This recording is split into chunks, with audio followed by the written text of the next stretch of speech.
जय श्री राम मित्रों, मैं योगी राजकुमार। कैसे हैं आप सब? आज हम चलते हैं कपालभाति की तरफ। प्राणायाम आप लोग डेली कर रहे हैं। लॉकडाउन चल रहा है।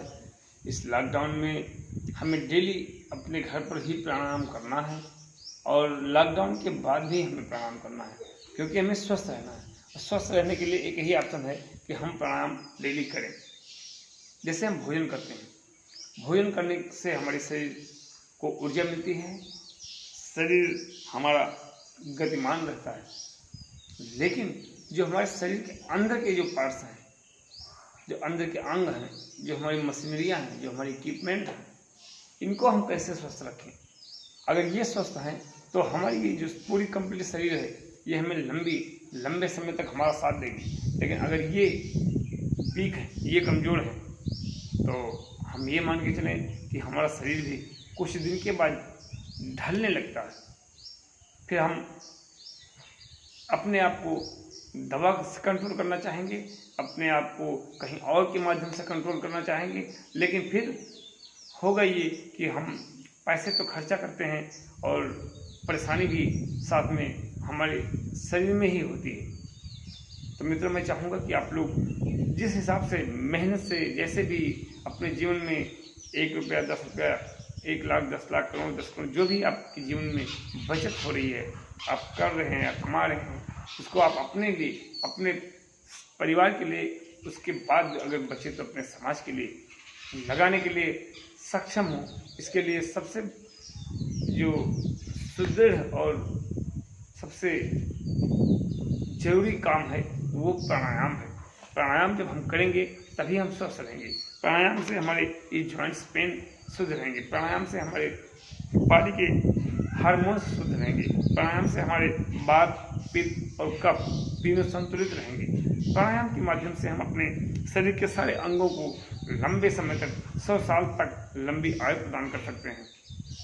आँखों पर चश्मा नहीं लगेगा, आँखों की ज्योति कम नहीं होगी, दांत की कोई समस्या नहीं होगी, बॉडी में शुगर की कोई समस्या नहीं होगी, जिसको आप डायबिटीज बोल रहे हैं, बीपी हाई या लो नहीं होगा, हार्ट की समस्या नहीं होगा, कोलेस्ट्रॉल नहीं बढ़ेगा।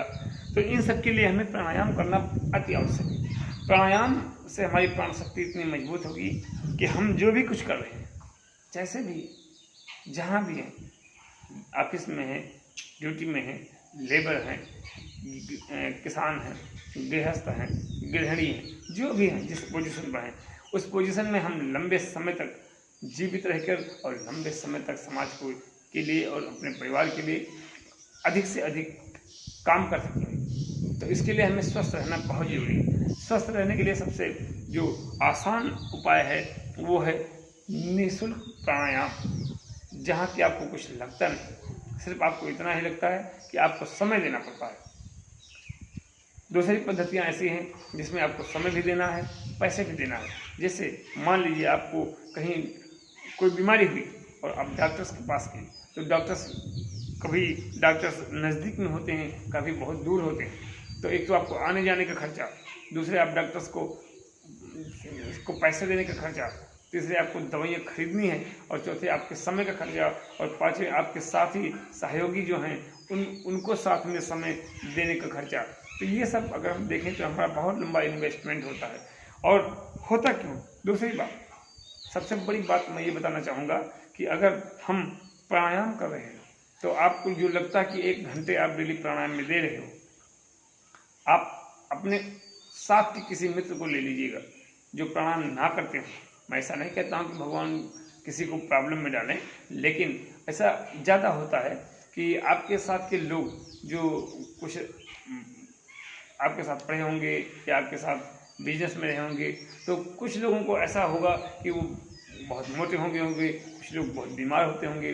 तो उनकी तुलना में अगर आप प्राणायाम करेंगे तो आप उनसे ज़्यादा फिट रहेंगे, ये मेरा कहना है। तो प्राणायाम हर व्यक्ति को जरूरी है, चाहे वो घर में हो, चाहे वो बाहर हो, चाहे वो समाज में हो, चाहे विद्यालय में, जहाँ भी हो, ऑफिस में हो।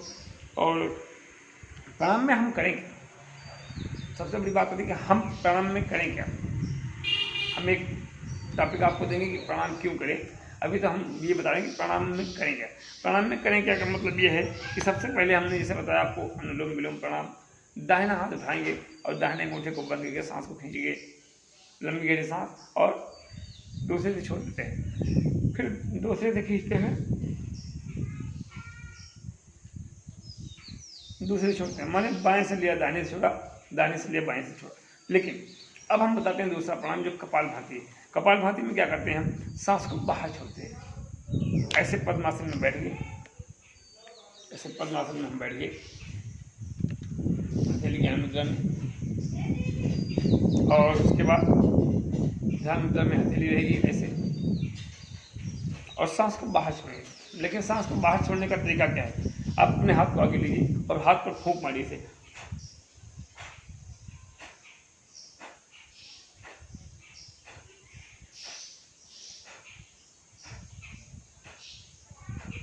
तो जब आप हाथ फूंक मारेंगे तब आप देखेंगे कि आपका पेट जो है वो कहाँ जा रहा है।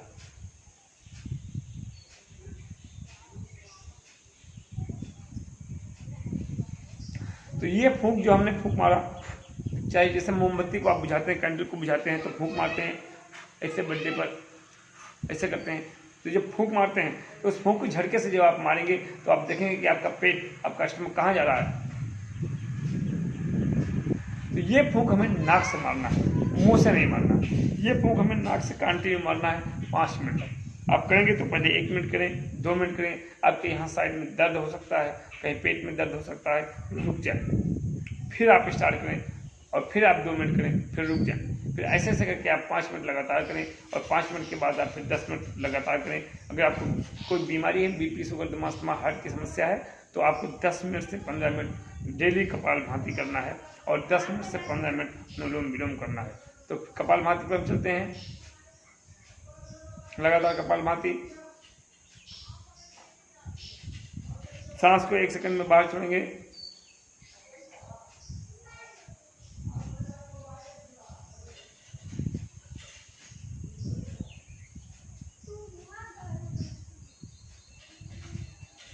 कंटिन्यू,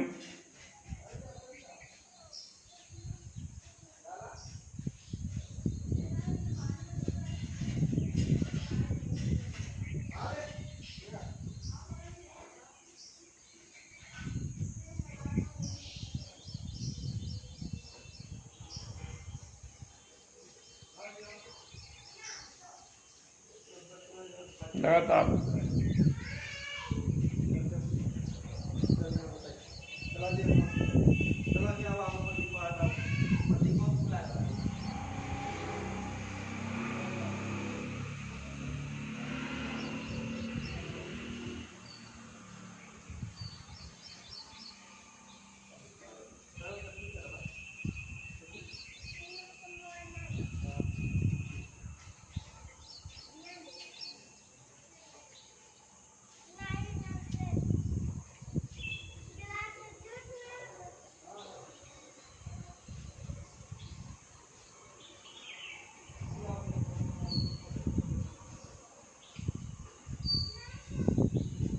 एक सेकंड में 1 बार, 1 मिनट में 60 बार, 5 मिनट में 300 बार।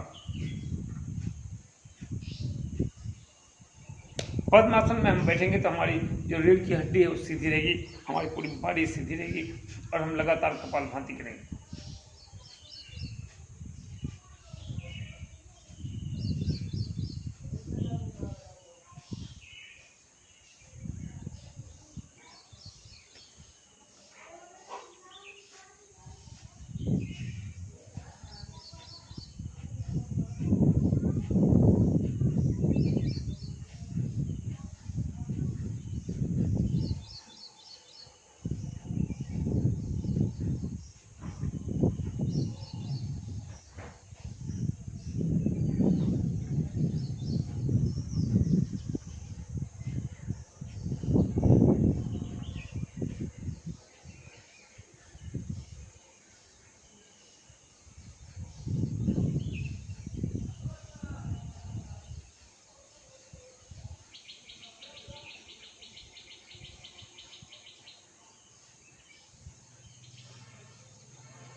कपालभाति से हमारे शरीर में कहीं भी गांठें हैं तो अनुलोम विलोम और कपालभाति दोनों प्राणायाम करने के साथ साथ ये गांठें सही से खत्म हो जाती हैं।